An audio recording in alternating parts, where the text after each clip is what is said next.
Oh, brilliant. Right, do you want to get us started? Play the jingle, mate.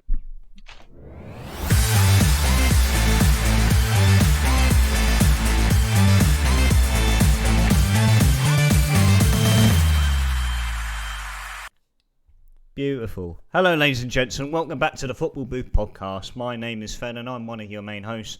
Alongside me, Mayhem. How you doing, bud? Yeah, mate. You know. Yeah, it's been an unusual day.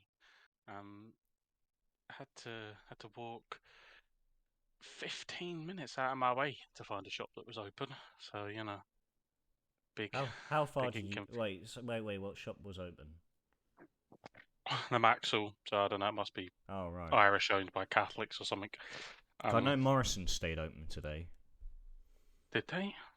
Controversial. I think they There did. was one shop that stayed open that shocked the very fabric of the world. B&Q. I'll give you 3 guesses as to which shop was open. What area of store are they? What area? In terms of products they sell. So footballing merchandise. For the benefit of our viewers, I'll speed up and pretend that you were going to get the other 2 wrong anyway.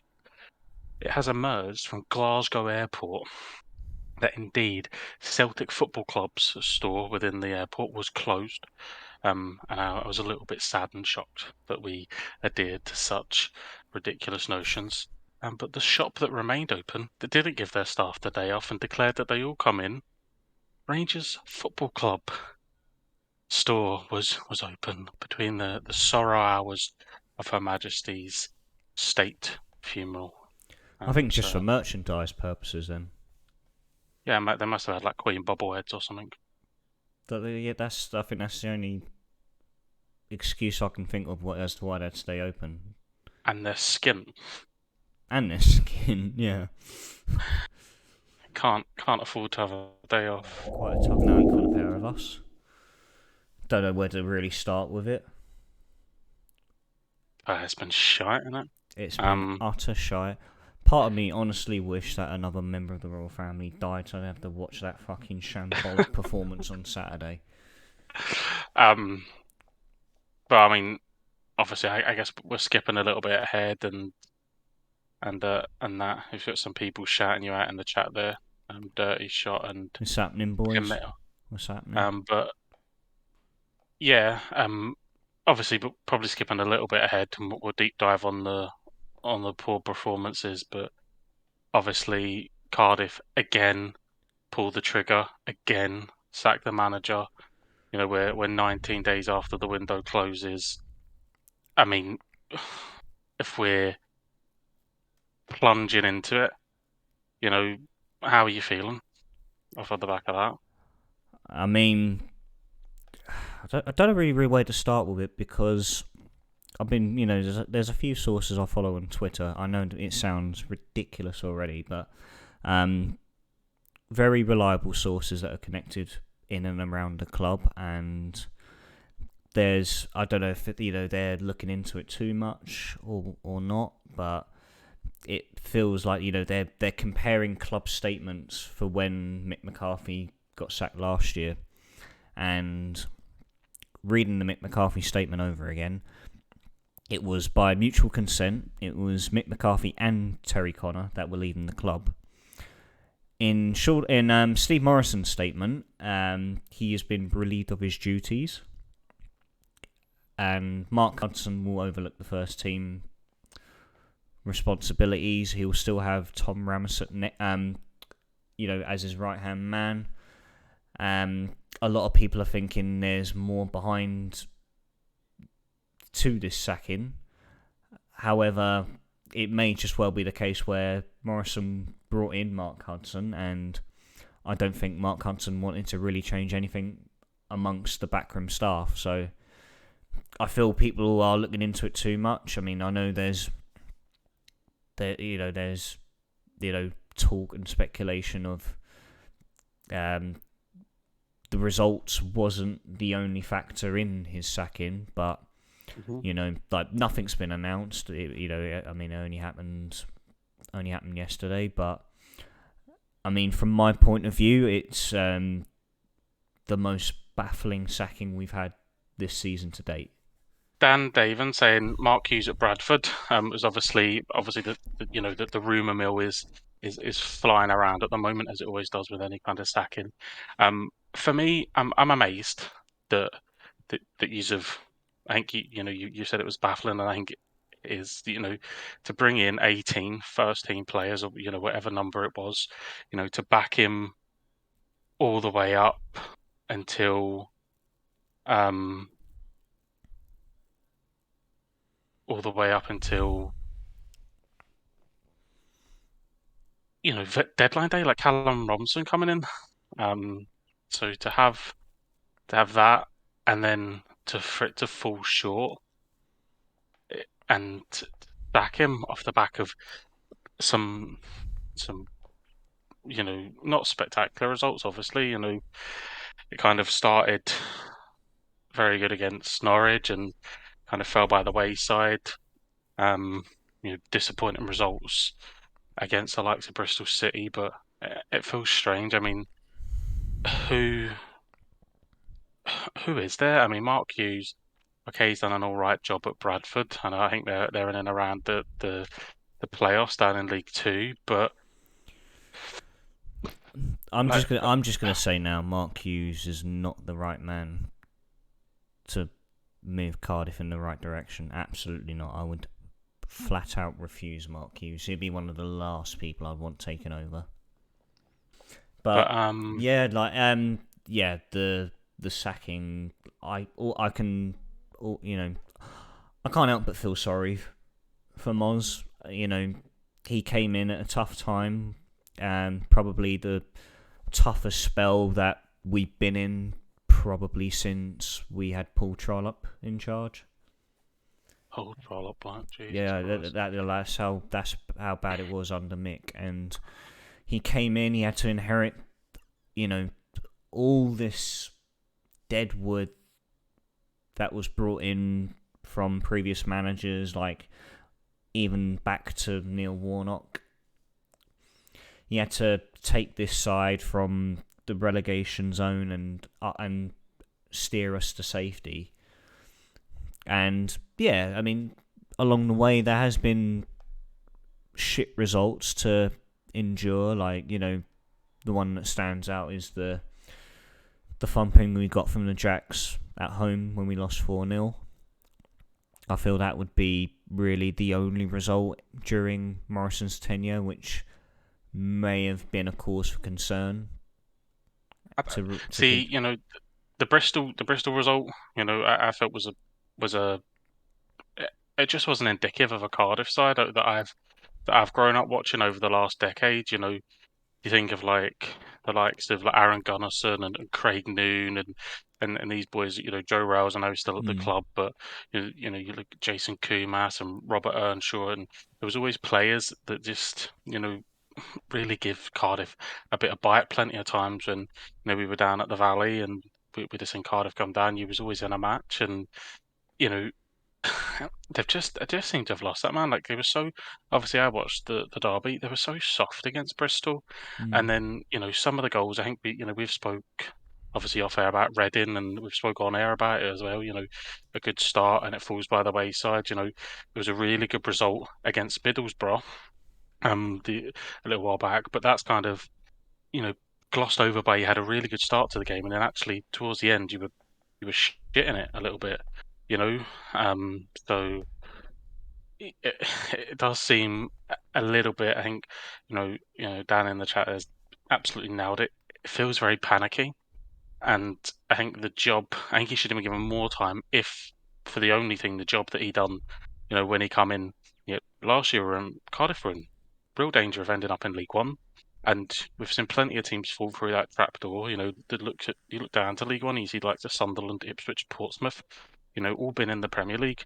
Maybe by not Ipswich, they're still a decent sized club, but the likes of Sunderland and Portsmouth been in the Premier League within probably the last 10 to 15 years. So your clubs that have had recent Premier League activity, fallen through that trapdoor. So Cardiff could easily have gone down and fallen through that trapdoor. He come in, stabilised them. Yes, there was a few poor results, but I was amazed to see that they had decided to, to pull the plug.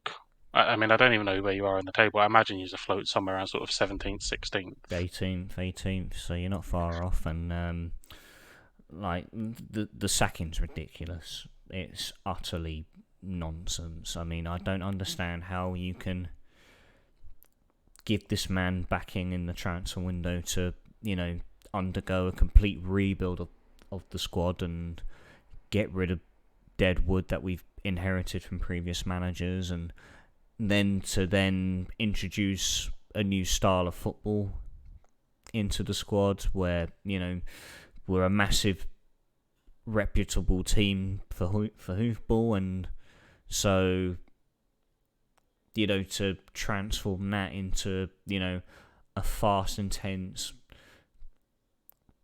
keeping the ball on the ground, pass, move philosophy. Well, it was never. I don't understand why this board honestly thought that this was going to happen overnight. You've got 17 new players who haven't played alongside each other, trying to play a style of football that they're learning, and you go and give them the boot after 10 games. It makes no sense whatsoever. If it's purely down to results, it just shows that this board has never... I mean, they never had it in the first place, but they haven't gained anything, and that is footballing knowledge. Yeah, look, I think, like I said, there would be some worries, certainly. The Bristol game, the game at the weekend as well against Huddersfield. They're not a good team this year. I know that last year they were in the playoffs, but Huddersfield have been rank rotten.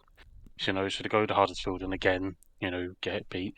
I could understand, there being a little bit of worry, but I can't see, the upheaval that this brings to the football club. So everyone that's been brought in now is now worrying because whoever comes in next, they're not their player. So there's this is it, the turnover at the club is going to be huge. If there's someone the likes of, who's your boy that you signed from Spurs, the striker? Oh, Keon Atete, yeah. Look, so I know he's been injured a little bit, not really featured, but it was a Morison signing. He's put his faith in him. The likes of Callum Robinson. I think Callum Robinson's a decent Championship level player anyway. So I think no matter who comes in, he'll play. Yeah, I will get on to Callum Robinson. Obviously when we get to the games that we played during last week. But the Spurs boys come in. I think Morison's shown big faith in him. He's a big lad. It hasn't really happened for him at Tottenham. Comes into Cardiff. Morison, striker himself, obviously puts his arm around him. This is you're going to find a home. You're going to play a lot of football.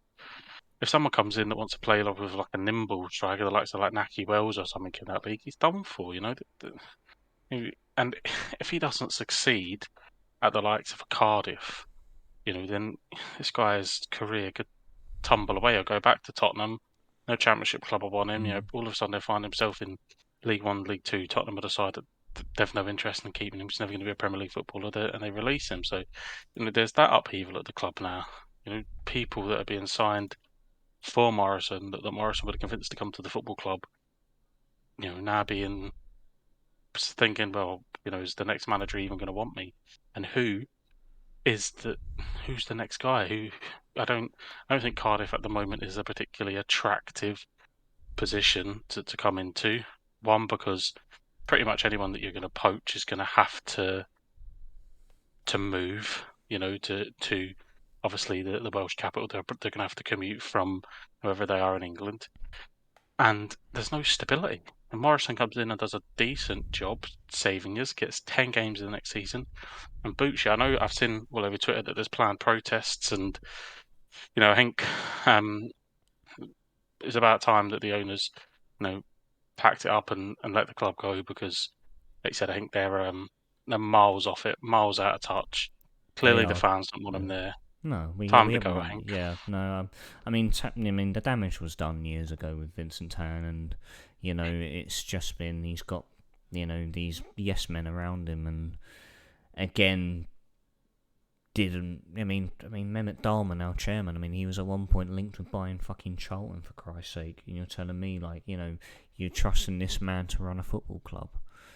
Hasn't got a clue, mate. None of them have a clue. And like, I don't know where we go from here. Like, what my heart wants is obviously Nathan Jones from Luton, but being realistic, like, it's going to be hard to steer him away from Luton and the good job he's done there. What my head says is that I feel Tan would want to sort of keep with the regime of instead of Google searching what managers are available, that he's going to want to bring in someone who fits Morison's profile, who's young, hasn't really got a lot of experience, can get him on a small wage packet. And the only name that's cropped up and would make sense, that would fit that profile, would be someone like Sol Bamba. Bellamy's name's been thrown out, but I just know that him and Tan would just butt heads from the off, But then apart from that, then you go, no, we should no Dan, no, we shouldn't go for Mark Hughes. No, we should not. The guy's a dinosaur. If we bring in Mark Hughes, we might as well bring back Mick McCarthy. Not the right man to move us back in the right direction. And as for the squad itself, we're a mid-table, lower half of the championship table standard right now, and we've got to accept that until we fix up in terms of defensive organisation and having an idea of what to do in the final third. Like, these results will come. Like, these results won't end. We'll go to Coventry and lose. We'll then, get absolutely slaughtered in a derby. Like, nothing surprises me anymore, and I just this is I don't know where they go from here. I know I don't. There's part of me that thinks that Mark Hughes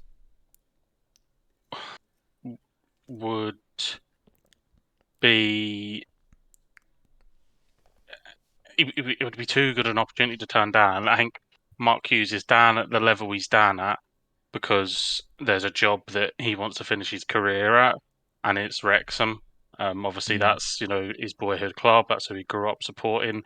Obviously, with the publicity and everything that's happening at the moment with the ownership at Wrexham, I think he's looking to do a really strong job at Bradford, and probably Bradford are a massive football club for that level. So, if he can do a good job, get them maybe up to League One, I wouldn't be incredibly surprised if in a year or two Wrexham get promoted, because getting out of the National League is incredibly difficult. Yeah, It's a massive, massive it's a massive bottleneck, of good teams that get kept in there because only two teams go up. Yeah. So when Wrexham eventually get up and they get in, I think Wrexham have a team that would be fine in League Two. It would be competitive. Obviously they struggled in the playoffs and come up short last year, but I think that we'll see him at Wrexham. And I think that would be a big profile manager for them as well. They come up, maybe struggle a little bit in League Two, and then they go to Mark Hughes, and I think that's the way to go.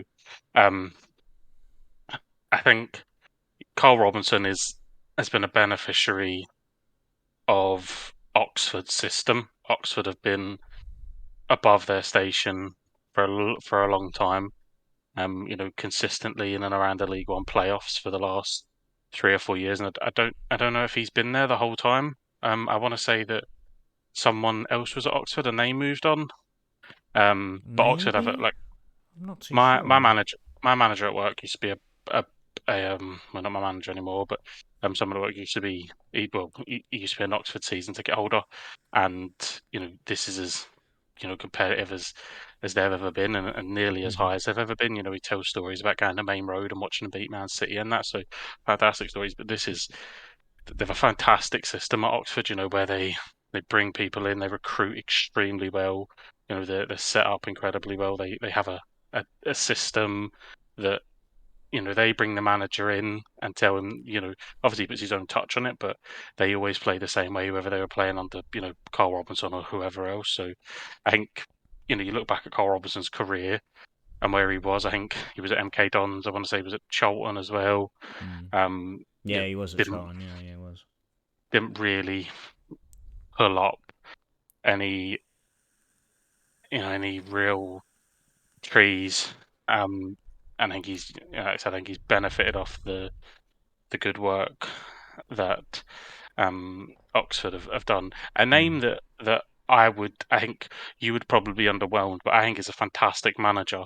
And certainly, this little six counties, these occupied six counties that I live in, believe is a fantastic manager.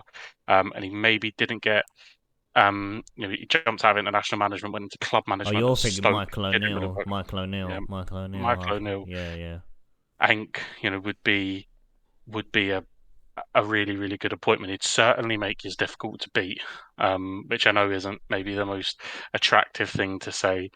You're fast line football, but he would bring us stability. What he done with that Northern Ireland team to get them to the Euros.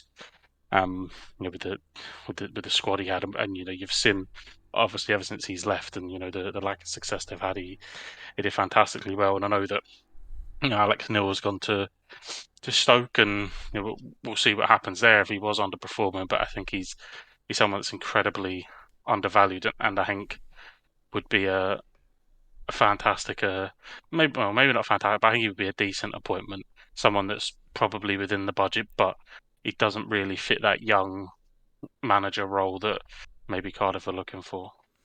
yeah. No, it's like yeah, I'd I'd be divided on Michael O'Neill, but I see where you're coming from in terms of what he's done with Northern Ireland, then came into Stoke, made them a very tough team to defeat, and so yeah, I'm in two minds about someone like Michael O'Neill. I feel that what they'll do, they'll want to try and push Mark Hudson. I feel they'll want Yeah, to you know repeat what they did with Steve Morison and the way they moved him up from the under I 23s and hope then not, because no, I don't think so. No, but Dan was and just saying here about Alex Neil. Would someone like Alex Neil suit Celtic if Ange got a manager job down somewhere in England? I don't think anyone would suit Celtic after Ange Postecoglu. That's the honest opinion. What Yeah. he's come in and the way he plays with these inverted fullbacks, and obviously the stuff that he's picked up from being linked to the Man City group. I I hope. I don't think he'll go to Brighton, and maybe that's me, speaking with maybe a head on that tells me that Celtic is a bigger football club than Brighton, and I don't think that's debatable. I think Celtic are a bigger football club than Brighton, but what Brighton have is the Premier League, the glitz and glam of the Premier League. I think all the time that Celtic are, you know, playing the way we played against Shakhtar Donetsk and should have Mm. won. Ange Postecoglu should not have only been the first Australian manager to manage in the Champions League. He should have been the first Australian manager to win, a football match in the Champions League as well. We battered Shakhtar Donetsk. I think all the time we're doing that, we Mm. hold ourselves in good stead. All the time we're playing like we did against St Mirren, less so. But I think we will struggle. Ange Postecoglu was coming, and by all you know, apparently, all the reports are that he does a lot. He's heavily involved in training, heavily involved in recruitment, heavily involved in from the club down. We still don't have a director of football. We still don't have like like the normal modern day footballing pyramid. The head of recruitment, your technical directors, your director of footballs. None of that is in place, and apparently that's because Ange is so committed and does so much. So losing him would be catastrophic. Yeah. Um, I think we get through this season. I can't see anybody massive coming in for him. Um, and I think at the moment the likes of Brighton is not enough. He doesn't strike me as someone that is money orientated. He's uprooted his family and moved them halfway across the world. Had to come to Celtic. Had to go through isolation. I think the way that we've embraced him has meant a lot to him. So I think it will be safe. He'll be here till the end of the season.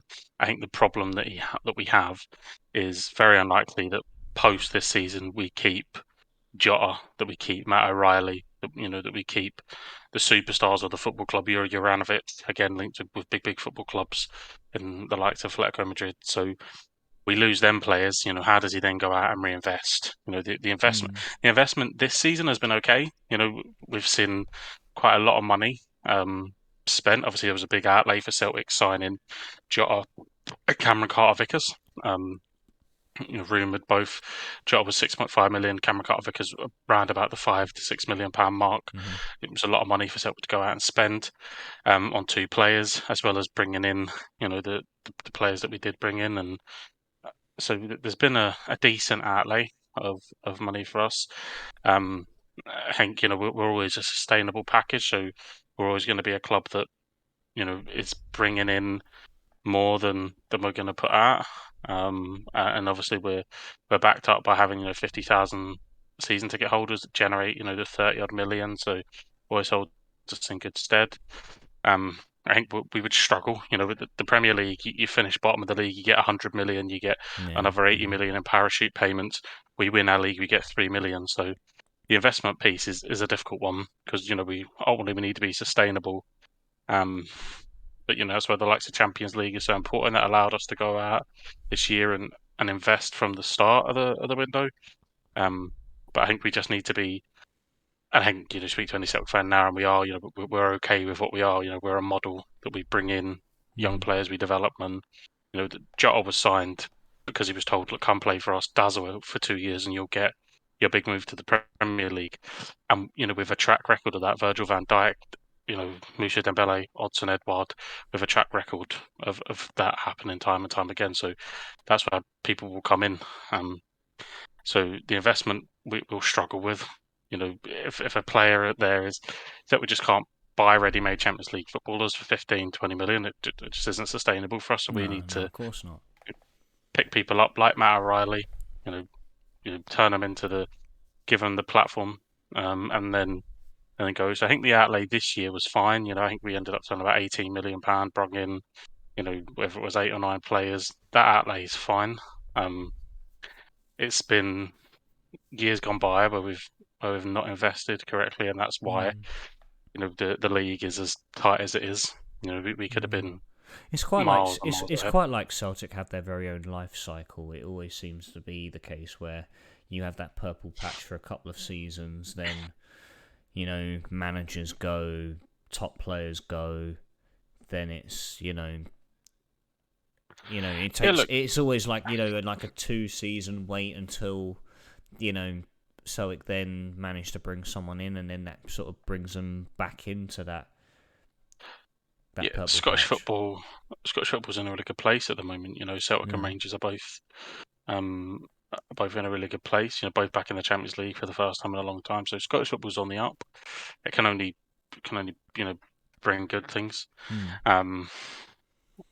So yeah, I've heard that there's rumours that we're renegotiating another deal with Cinch. For the TV package, and we're renegotiating with Sky Sports as well. So there may be a bigger windfall. It's not going to jump, massively, but you look at the likes of to win the SPFL, you get 3.5 million. And Cinch pays Tottenham 9.5 million to be a sleeve sponsor. So they're just in a different realm to us. But and you speak to anyone that is a Celtic fan, like the only reason that I tend to stay in touch now with English football is to play fantasy football and to do the pod. Otherwise, I wouldn't know anything that's going on down there. I watch the odd game. I'd watch any game. I was watching the Inter Milan game last week when there was no football on, so I'd watch any football. But you're in your own kind of bubble. When you support one of the Glasgow clubs, you don't really look outside of it. I mean, what we'll do, we'll move over to like the results from this past week. I mean, obviously, not a lot to talk about with Cardiff. We lost to Huddersfield on the weekend, as we mentioned, and then surprisingly came away with 3 points against Borough away last week, courtesy of a brilliant 45 minutes followed up by an incredibly scary second half. But what I mean, I want to dive into these Celtic results.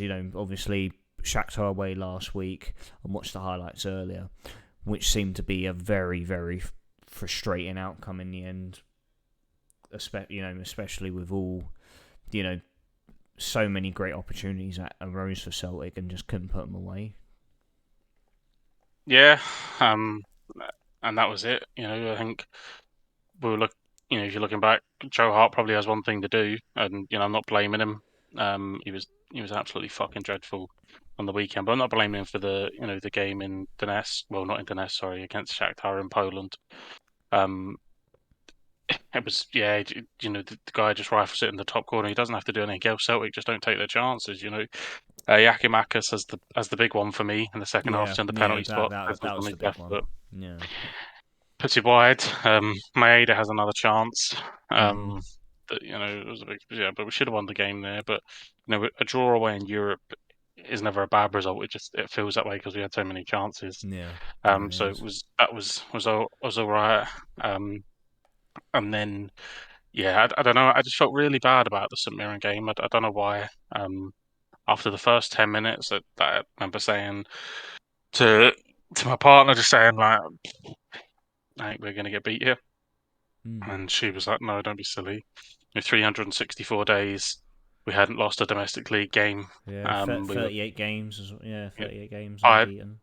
tied with Martin O'Neill's record, the third longest in the club's history. And I don't know, there was just something about the game. We weren't our usual selves. We were flat. Ange made 6 changes.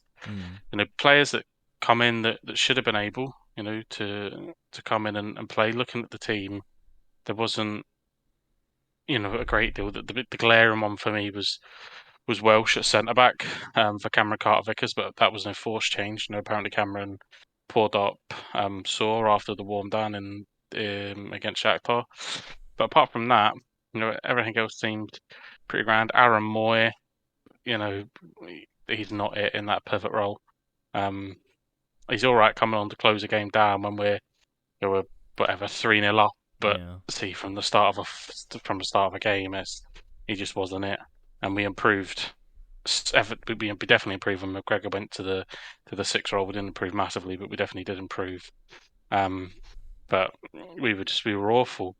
For the first half, no real chance. I can't really remember the keeper having to make a decent save throughout the whole game. And we've just allowed them to hit back in the title race, which is disappointing. Obviously, after beating them 4-0 and going 5 clear, we've allowed them to hit back and cut that gap to 2. But 2 points now. Look, we go again. Every club has bad days, and we certainly had a really, really bad day. And I know that next game will Ange will demand a reaction, and I'm sure it'll come. But no one that come in really the fact that Ange is making a double change at half time, and by the time that the 60th minute mark had come, thrown on another 2, and so 4 changes. Well, it tells you that he felt that he got the team selection wrong. Really, really poor against St Mirren. There wasn't a player I had that played well. And honestly, Joe Hart for the second goal. Joe Hart and Stephen Welsh. Welsh was throwing himself to the ground because he felt a nudge in the back instead of trying to head the fucking ball. And Joe Hart for the ball bouncing in the 6-yard box and not claiming it. And Joe Hart's been a revelation since coming in. We had a lot of goalkeeper problems to come in and been a leader. It was a very poor second goal from St Mirren. It was awful. But look, we take it on the chin. Like I said, first domestic defeat in almost a year. It's not that bad. And we dust ourselves down with an international break now to stew on it. To dust ourselves down and then come back fighting after the break, because we have a lot of football to get in and get sorted before obviously we jet off for this absolute fucking joke of a competition, this World Cup in Qatar. You know what? If it wasn't in Qatar, we may well be literally jetting off, and if some slimy bastard was behind the organisation of the playoff brackets for the World Cup, we could have seen Wales and Scotland there, but we Well, I won't mean, we won't go back over that. Scotland got shit on by a war-torn Ukraine, mate. So, Yeah, no, I know, but I mean, yeah, obviously, yeah, international break coming up, allowing to take that step back for a bit and just recharge if players aren't playing for their respective countries, and then it's back home tied to Motherwell in the league on the Saturday 3 o'clock kickoff before going away to Germany in the following week, away to Leipzig. yeah, huge game that. Yeah, Massive massive game. game. Both are big. You know what I mean? Yeah. Obviously, the reaction in the league.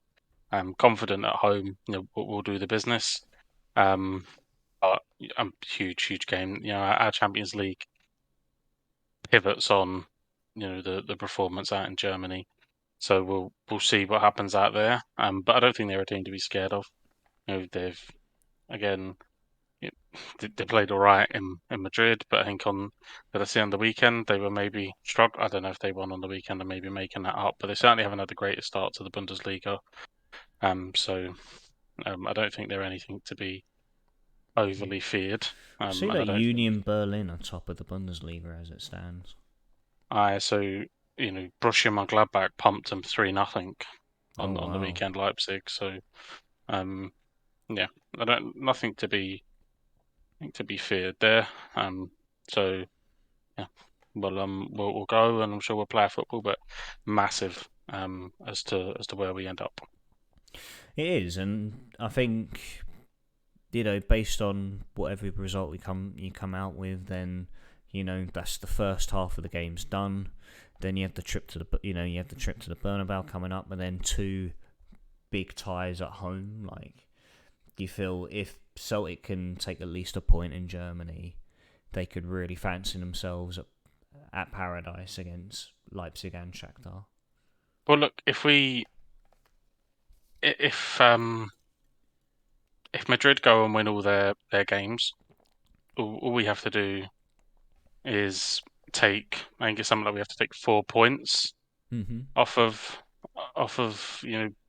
win against Shakhtar at home, draw, something like that, something silly, or maybe it's like we have to guarantee we just have to win our two home games, and when we're in the knockout stages of the Champions League, with Mm-hmm. the way that the group is shaped up. So look, we've put ourselves in an okay, could have been in an even better position if we'd have took our chances, in midweek, but again, we move.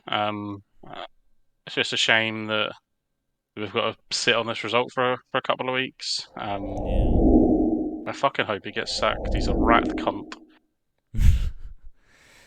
And again, He is. how that man has not been sacked before Morison has is just I mean, I just look. Where where would Leicester go? Yeah, I mean that's the only thing. yeah. I can only imagine that one, clearly they're trying to sell the football club and they don't have the money to pay the severance package. Or two, they've put the feelers out to everybody they would be interested in, i.e., maybe like Pochettino or someone like that, and they're not interested. So, where do they go? I imagine they were probably looking at someone like Graham Potters, Mm-hmm. and they were thinking Graham Potters, you would probably see that as a progression, which I think most people would. Obviously, Leicester have had a really poor start, but they've won trophies in recent times. I think Graham Potter would have seen it as a natural progression to go Brighton to Leicester. He skipped out of that Leicester job. He's gone straight into the Chelsea job. Possibly the most cutthroat job in football. So good luck to him. But I think Leicester are probably kind of like a rabbit in the headlights now. Where do they go after if they sack Rodgers, which I think they will, because they just can't defend.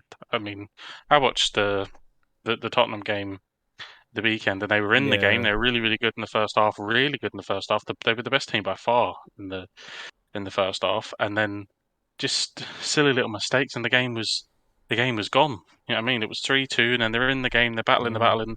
Sun comes on, and in the blink of an eye, the game's gone. So Yeah.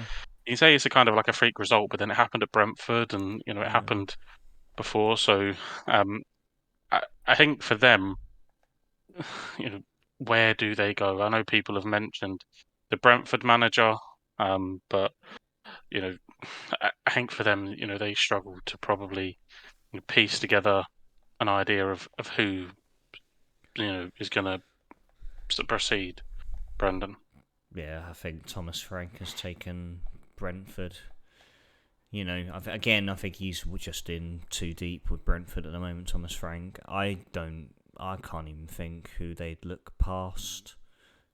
Graham Potter before he went to Chelsea. I mean, there's Sean Dyche available. Poch was still available, but obviously turned down the prospect of taking over.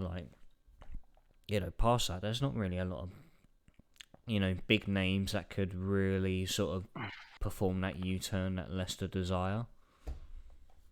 Yeah, I'm sure again, if Rodgers was to get sacked because of the journey and where he come from, that Ange's name would be thrown in again, as it has been for the Brighton job. But yeah, but I think they maybe don't want that. They had to pay again. They had to pay Celtic a big severance package to get Brendan Rodgers out. I think at the time it was like the second highest in world football. It was like 9.5 million or something that they Oh had to wow, pay. is that much? It was something mad like that. I think it was only it was only like was Nagelsmann or went to Bayern and someone else Oh, that Nagelsmann, yeah, yeah. because he went for like 20 odd million that severance package. That So was it. Yeah, that's the record, isn't it? so I'm sure it would be a lot of money for Celtic to release Postecoglu. So again, I imagine that's something that's putting Brighton off as well. It would be, what do you invest in? Do you invest in players and bring in a slightly, less expensive manager, or do you go after someone like Ange, but you'd have to pay mega money Yeah, to get out. But I think I know they're bottom of the league, and I know this sounds silly. And if there was any Brighton fans listening, then they would probably shoot me down for it. I think Leicester is a more attractive job overall as a package football club yeah. than Brighton, and I would be more worried if there was rumours about Leicester being interested than I am so with Brighton. But I've just yeah, thought of a name that could possibly be quite realistic for Leicester. Now he's not, obviously did well in the Championship, getting Bournemouth up. Scott Parker. yeah, I think it's Dan saying that Brighton are going to hire Deserby. Roberto De Zerbi. Yeah. No, they Um, have hired him. they have hired him. It's official, yeah. So I think he was, former Shakhtar manager, was previously at Atalanta. I think But that's this what is I what I read up mean. about him earlier. This tells you, the market that football clubs are in at the moment, and I think that's a big thing as to why some clubs may choose to be a little bit more loyal. At the moment, you look at Bournemouth.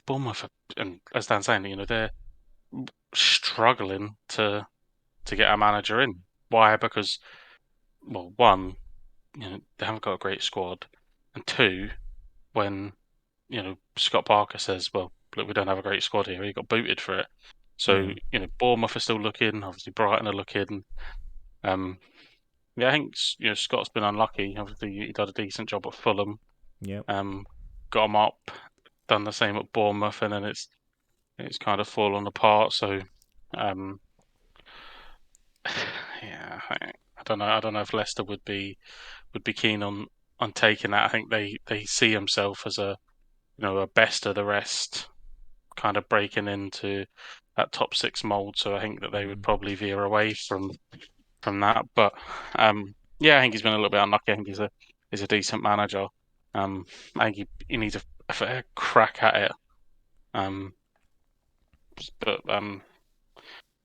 we'll have to see. But yeah, I think the fact that you struggle to name anyone. You said Sean Dyche, but unfortunately for Sean, even though he had such success at Burnley, I don't think that there's going to be many, because of the way he had to play at Burnley and the shoestring budget that he kept him up on. I don't think he's going to seem like such an attractive proposition, so he may have to take the step down. And if Cardiff had maybe held off for another 10 games here, and it had been a really blatant decision to let Steve Morison go, and Yeah. the Bournemouth job passes. For me, I think for Bournemouth, that's the only person that makes sense for me is Sean Dyche. He's done it at Burnley.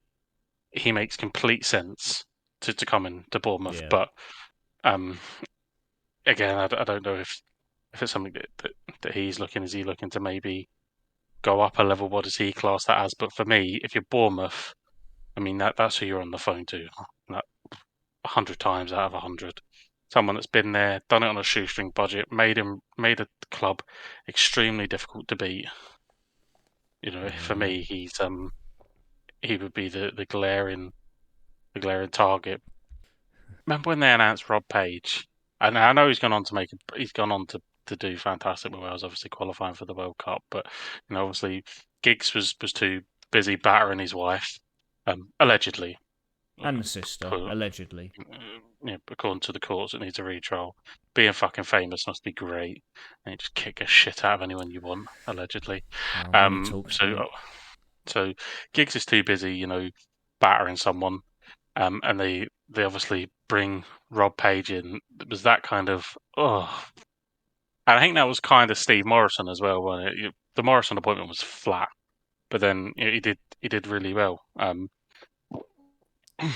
But They were both like, they both made sense at the time. Like Rob Page was Giggs' right hand man, and it just made sense, for Rob Page just to step up and then just continue what we've started. Like we started pretty well under Ryan Giggs. I thought you were just going to say continue what Giggs started. You don't want to continue that, mate. I find himself in the court. No. Don't do it, kids. It was sad how Neil Warnock left Cardiff, but Yeah, I did see an article with him the other day where he was speaking to Sports Interactive, and they let him pick who he would take to the World Cup, and he was managing England, and he won. He won the World Cup of England on he Football actually Manager did. 2022. Yeah. So who is the real winner? His team was absolute arse. The team that he actually picked to take, fuck me, I hope he is England manager because it was dog shit. He was taking that Burn from Newcastle. What's his name? Dan Burn? The centre back Dan Burn, yeah. He was on the plane, like absolute brutal, but probably had John Stead up top or something. Lee Tomlin behind him. I think Dan's vastly googling Welshman and throwing them at us. Chris Coleman. I'm waiting for Pulis to pop up. I'm not gonna lie, John Hartson's gonna be on there soon. I mean, he's a big Swansea boy, but John Hartson's gonna get on soon. Neville Southall will pop up. Ian Rush will pop up. Craig Bellamy and Jason Kumas getting the band back together. Fuck it, they're on their way down to the Cardiff City Stadium. Baseball bats in hands. They're either getting offered the job or they're kicking Vincent Towns cunt in. Either one. Simon Davis, where are you, bud? So Gavin Stacey's took a real turn this week.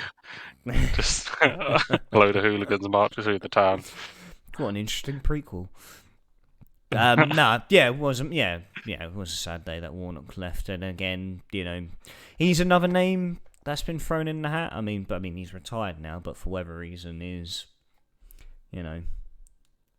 always mentioned. Anyone that has success, I mean, it's the same with it's the same pishy shit every single time that Celtic want a new manager, and because he's Irish, people say Roy Keane.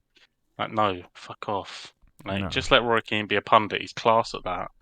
That's the thing. He's good at that. You put him in the hot seat, he does. Same with Gary Neville. That's what he is.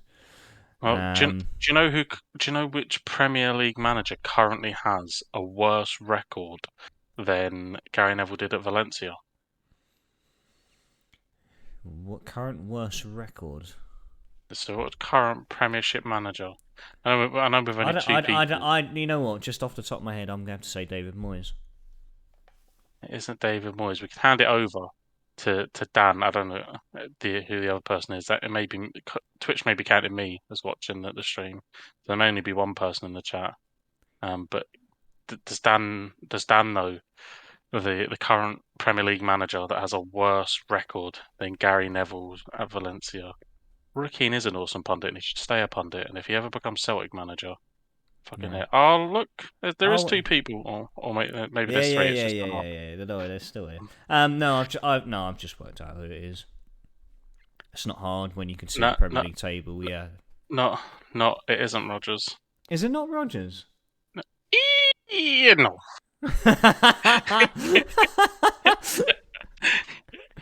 Just Frank play for the Lampard. gaff, Nice. Oh, big Stevie. When he doesn't Big have old the SFA Stevie. and the referees, he's stealing 11 at the moment, mate.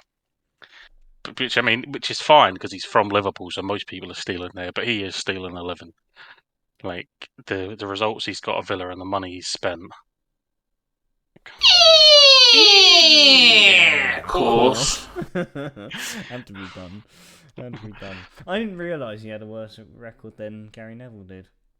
Yeah. So, because I think he was favourite to be chopped. The next, if they got a poor result against City, then they obviously got the draw, and then they beat Yeah, they Southampton bounced back on the Friday night. Yeah. in the worst game of football I have ever seen, and I watched Celtic versus St Mirren on Sunday. Fucking Of course. brutal. Of course. I didn't see the game on that Friday between Villa and Southampton. You're lucky, mate. I actually managed to last 40 minutes where I said to Anya, let's fucking watch, I don't know, something about redesigning homes or something. I was halfway deep to a tin of dragon soup though, but it was brutal Dragon watching. soup, yeah. I mean, you've got just like Leon Bailey. That boy was a wonder kid at one point. No, he was. And now I just wonder how the fuck he ever got to be a Premier League footballer. But then the Bundesliga, you just have kind of Bayern and Borussia Dortmund, and then the rest are pretty average because Leon Bailey was tearing that league up the same way that Kai Havertz was tearing that league up, the same way that Timo Werner was fucking tearing Timo that league Werner up, yeah. How Mario and Götze was, I mean, he tore that league up, and then, of course, he obviously had a, different sort of downfall as to, going abroad to the Premier League. But, yeah, no, it seems to be quite a familiar pattern with the Bundesliga. You see it with, because you think past Bayern and Dortmund, you have Leverkusen, you have Leipzig, you have Mönchengladbach, and you pick players out from each of those teams. You take like Naby Keita from Leipzig, goes to Liverpool, hasn't really hit the heights as he did at Leipzig. You take Granit Xhaka out of Mönchengladbach, has not really. Again, I know some Arsenal fans may think differently because of how well they've started this season, but over his tenure at Arsenal, like Granit Xhaka again, £35 million isn't really, quite the Vieira kind of player they were looking for.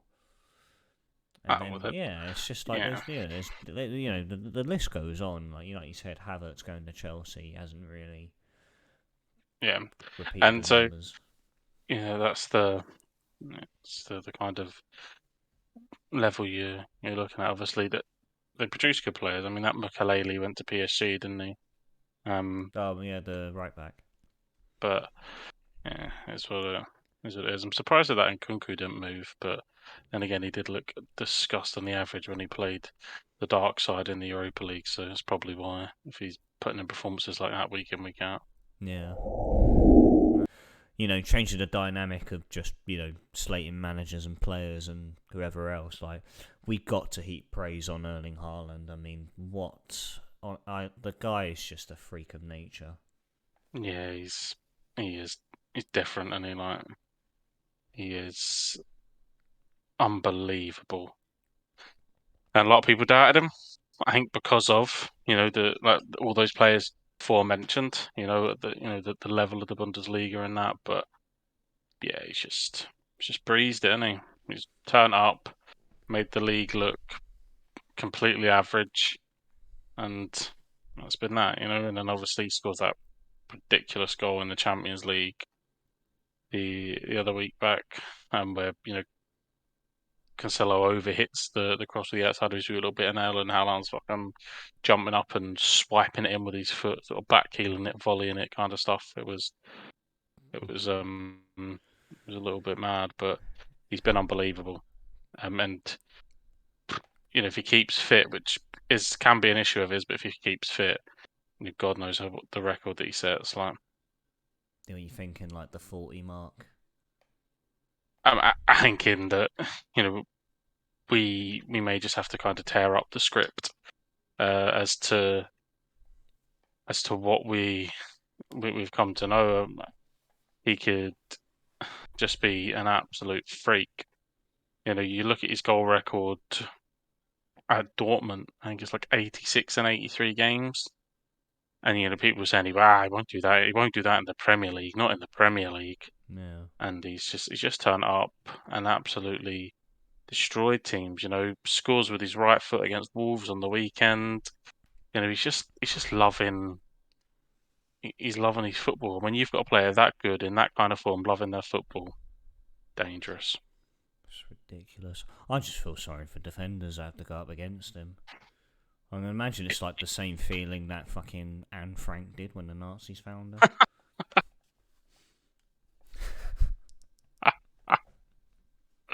I wasn't expecting that. I was expecting you to throw out I imagine it's like how people felt when Omri was playing or something. He dips on the old Frank joke. Jesus.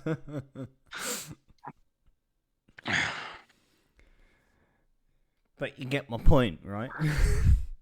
I get your point. Yeah. Yeah. I mean, if they all have a secret room to hide in, it's probably best that they fuck off and hide now. Yeah. Because And you know what? Even my dad turned around and he didn't obviously say anything about Anne Frank, but he turned. I called him yesterday, and he goes, "Oh, have you seen that Erling Haaland?" I was like, "Yes, Dad. I told you about him when Man City signed him." He goes, "Oh yeah, he's all right, isn't he?" And like, it's just the same dad I'm talking. I think the last 10 phone calls I've had to remind him who Ruben Colwell is. So is he? You thinking about putting him in a home? Is that what you're saying? But look, anyway, we're gonna, we didn't get all the fixtures take place this weekend. Obviously, we had United Leeds postponed. We had the Liverpool Chelsea postponed. It was a bit bizarre that Brentford and Arsenal still went ahead, considering Brentford are a London team. Yeah, I think they didn't think that obviously Leeds United was a band A game for police. I think Chelsea Liverpool was a band B, so that they were worried about being short for police. Brentford Arsenal, they obviously wasn't expecting much to any kind of problems and that's why it's obviously gone ahead. But the one worry is where do you fit these games in? Obviously with the World Cup coming, if you're postponing these games, where going to be so hectic afterwards. You're going to struggle to fit any of these games That's in. what I mean, Jurgen Klopp's going to be frothing at the mouth. God, I hate to be a journalist.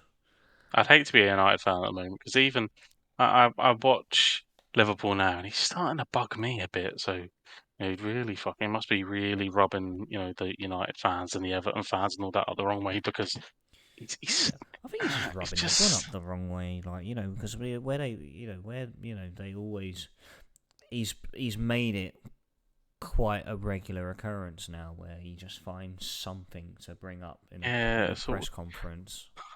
Always a problem. Yeah, I mean, and I know that the Everton fans and the United fans have been saying it for a while, but you just kind of put that down to the rivalry. You know what I mean? But it just always seems to be something. Starting to really see that side of Klopp now that you just not a big fan of. Things don't go right, and yeah, there's all that. Yeah, that kind of stuff. Obviously, there was that. Why can't we play this game? Why do we have to play this game? We've got too many injuries, and then you wonder why, because why you got to play 3 games in fucking 6 days is because you wanted the game called off because you had too many first team injuries. Yeah, it's a wee bit strange, but yeah.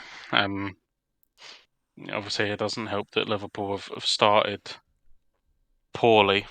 Um, that's obviously what some brought us all to the forefront because no one complains when they're winning, do they? They don't give a shit. No, of course not. But a team that's winning at the moment and really going toe to toe with City, and that's Arsenal again. A game, a fixture that we've seen in the past where Brentford have always come out on top against Arsenal, and again, it was just another convincing performance, a comfortable win. They really, the way they're going. Of course, the bigger teams will come along, but they're really seeming to get things right at the moment. Yeah, I think they're in a really good spot. Obviously their next game is Spurs, so that'll be a massive one for them Yeah. because Tottenham are kind of playing ugly but winning, and Arsenal, this sort of free flowing team, and they're in a really good spot. But when they went away to United, they come undone. So Tottenham at the Emirates, it'll be interesting. I think it'll be a good benchmark because they've been you know they've come off second best a few times to Tottenham over the last couple of years, but the games are always normally pretty tight. So I think it'll be a good benchmark for them to see where they are. And I imagine both teams are going confident. Both teams again coming off the back. Obviously, Spurs their best result. Son bags a hat trick.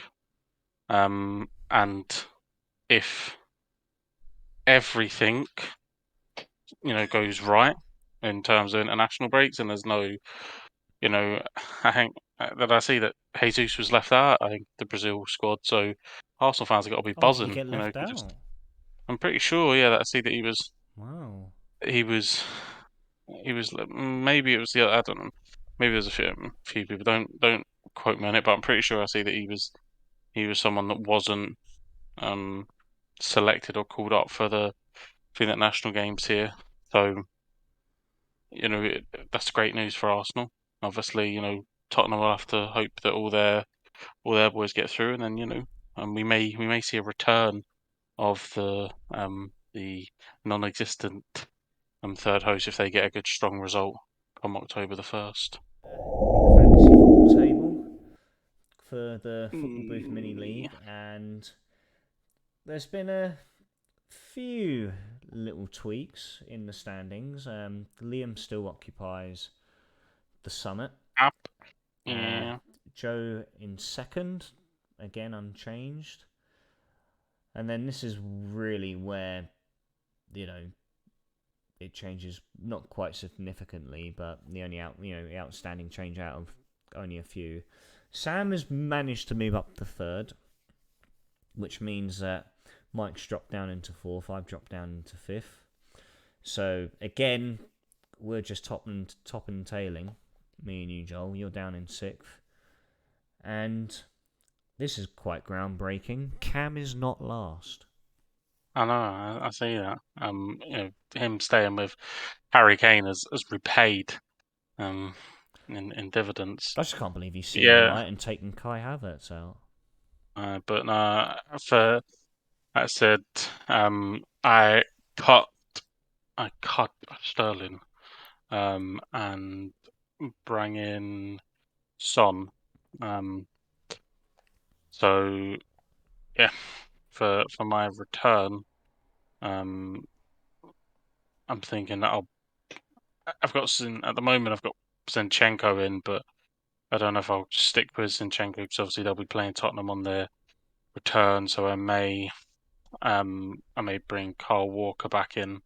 But yeah, it's an interesting return. Obviously, there's Manchester Derby um, in there as well. Yeah, I'm thinking it's a bit outlandish, but I'm thinking maybe captaining Isaac away at Fulham, maybe a more beneficial. captain of that week rather than Haaland or Jesus, because they're going to be in obviously tight games. But Haaland just feels inevitable. Like you feel so stupid if you don't captain him. That's the thing. You mean, I don't know. It's tough with Haaland. It's where he's in the same team as De Bruyne. It feels like they take it in turns on alternate weeks to stand out. Where this But week De Bruyne at the got 2 same assists, Haaland scored, and De Bruyne managed to get 10 points where Haaland got 6. at the same time, though, they're going to Old Trafford, and in recent years we have seen United, pull off decent results against City. Mm-hmm.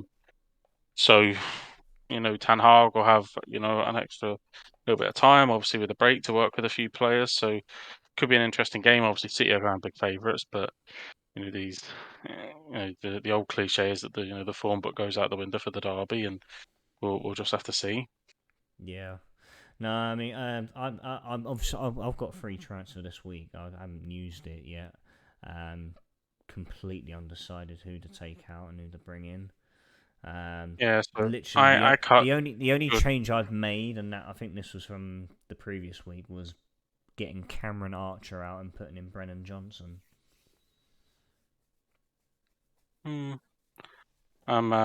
Who's just a good rotationary option, and then I've got like Pascal Gross on the bench. Yeah, at the moment my bench.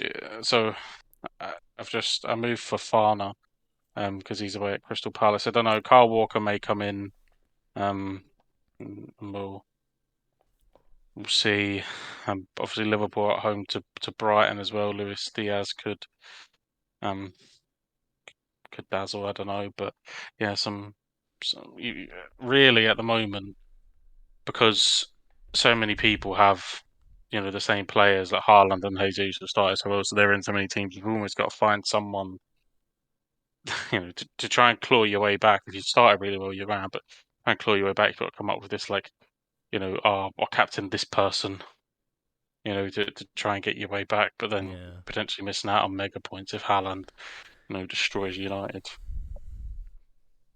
Yeah, Which he may do, because think of the it's a big size of chance. Martinez versus Haaland. Oh mate, like Haaland's gonna be hanging out the back of him.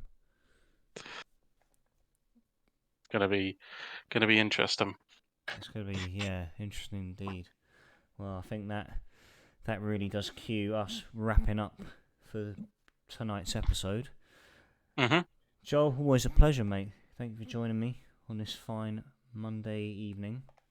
Indeed, mate. Well, look, like I said, we'll come up with something a little bit creative next week, because no fantasy football, only international stuff to talk about. So we'll add in something.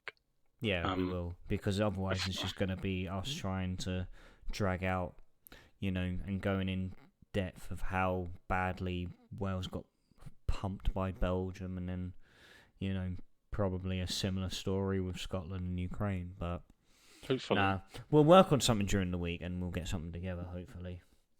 Yeah, like I said, I don't know about the web app when it comes out or whatever, but could be an option. Could be an option. It's a good option as well. I have to wait and see. But until then, guys, thank you everyone who tuned in. If you are new to the Football Booth podcast, you can find the podcast episodes all over on Spotify and Audible. You can check out the Twitch VOD over on our YouTube page as well. Make sure to follow us on Twitter at the Football Booth. Until then, guys, thanks again for tuning in, and we'll catch you all next Monday. See you later.